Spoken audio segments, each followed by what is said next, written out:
4035 குடியிருப்புகளை தலைவர் அவர்கள் திறந்து வைக்க இருக்கிறார்கள். இதனுடைய மதிப்பு எவ்வளோன்னு சொன்னால் 696 கோடி 55 லட்சம் ரூபாய்.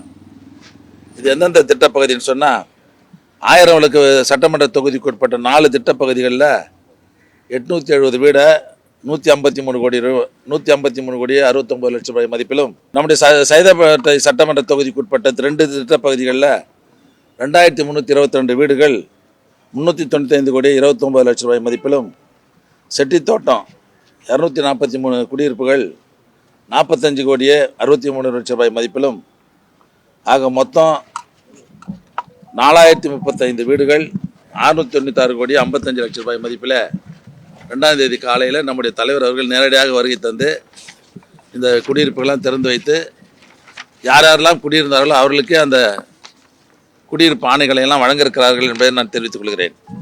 அது மட்டும் இல்லை, இன்றைக்கி திராவிட முன்னேற்ற கழக அரசு பொறுப்பேற்றதுக்கு பிறகு இதுவரை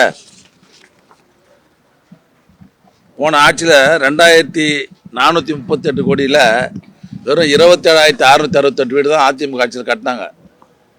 ஆனால் திமுக ஆட்சியில் இந்த 4 வருஷத்தில் 7,932 கோடியே 79 லட்சம் ரூபாய் மதிப்பில் 66,755 வீடுகள் கட்டி தந்திருக்கிறோம் என்பதை நான் தெரிவித்துக் கொள்கிறேன்.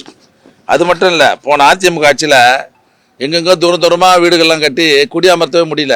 மொத்தமே அவங்க குடியமர்த்தது எவ்வளோ பேர்னா 6,417 பேர் தான் வீடே கொடுத்தாங்க. ஆனால் திமுக ஆட்சியில் இந்த 4 வருஷத்தில் 61,526 ஏழை குடும்பங்களுக்கு வீடுகளை கட்டி தந்திருக்கிறோம் என்பதை பெருத்த மகிழ்ச்சியோடு இந்த நிகழ்ச்சியை தெரிவித்துக் கொள்கிறேன்.